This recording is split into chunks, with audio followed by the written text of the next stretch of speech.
So, someone asked me recently why I started Bridges, and um, I guess I have to say it started because I was interested in figuring out how to support my son, my middle son, gaining social skills. What I saw was that he would go to school every day and he had lots of support, educational support in the classroom for his core subjects. But when it came to things like recess and social opportunities, he wasn't really getting that. And because the education wasn't as focused on the social pieces. So the solution that, at the time my service provider and I kind of came to is I should have play dates a few times a week to get him opportunities for him to engage with his peers. But trying to organize these play dates was exhausting and difficult. Lots of parents were at work, but I knew how important social skills were to his long-term success.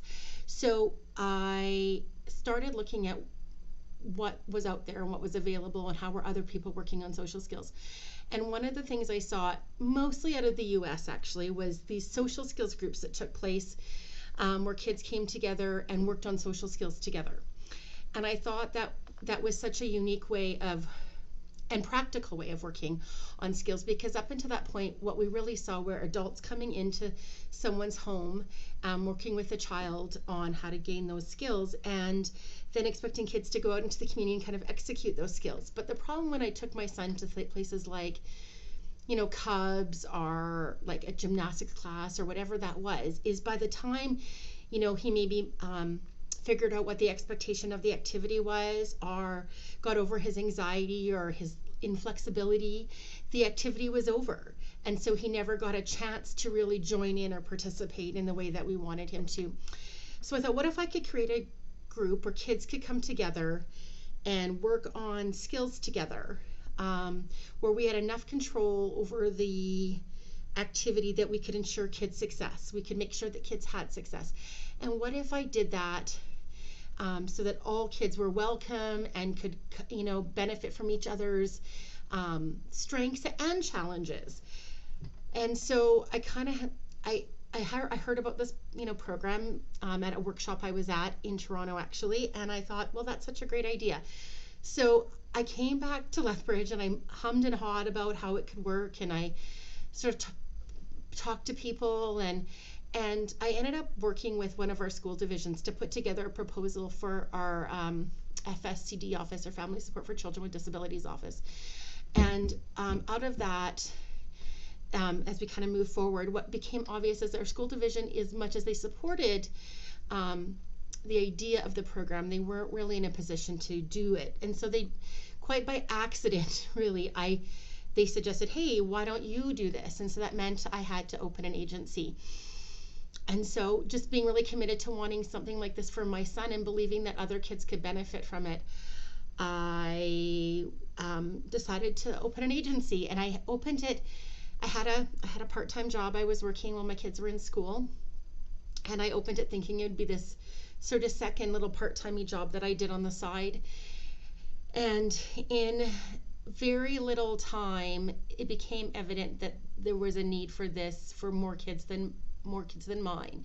And the intention was to create a completely individualized curriculum, meaning that here's not a list of things I'll teach, but in fact saying what are the needs that your child has, and then trying to create as much as possible inclusive spaces that would allow kids to come together and benefit from each other in learning how to execute these skills. And recognizing that social skills change over time, that social skills that kids need when they are in grade 1, 2, and 3 are different than 4, 5, and 6, are different as they move into middle school and high school. And so there's this constant evolution of social learning that's happening. And it's not my intention, and I need to be really clear about this. It was never my intention to say to kids, here's the rules you have to follow. But what I always felt like for my son, and I think that he sort of showed me this, is he doesn't always understand the rules. So intuitively, most of us went through school kind of learning the social rules and how to carry them out, and that intuitive learning that happened for me, that no one had to sort of sit down and explain to me, is intuitive for my son with autism. And so what I wanted was an opportunity for us to be able to say, here are the rules, and understand that if you choose to use those or not use those, that's okay. You need to join in and be part of what you're comfortable being part of. It's okay to be who you are, but at least now you understand what other people are thinking, and how they come to their decisions, and why or why not something's accepted socially. So it was really to kind of create an opportunity for learning, but not necessarily for us to sort of say you need to change who you are or what you're doing. And so it's not about conformity, it's just about building understanding. So anyway, that was how our social skills group kind of grew. And then just naturally sort of out of that, Bridges has grown into this agency that provides in-home supports and community supports and respite supports and domestic supports. And so, and that was really just really organically, families sort of came to us and said, can you also do this? And I say I run Bridges like you do improv, where you just say yes and go with it. But our intention is really to say, like, if there's something, I don't believe that families fit into boxes. I don't believe children fit into boxes. And so what I can do is say, if that's a need, how do I fill that need? And it's always a challenge, and it's also can be frustrating and really rewarding to try to figure out how to take a system that provides supports, and as an agency creatively figure out how to use what the system provides to meet a family's needs that don't fit boxes, right? That don't always fit what the world, what we sort of think the world does. So my job is to support families and children who are interesting and unusual and different, and help them to have the best lives that they can. I hope that helps answer sort of why we started Bridges, or why I started Bridges, and how Bridges has sort of grown into what it is, and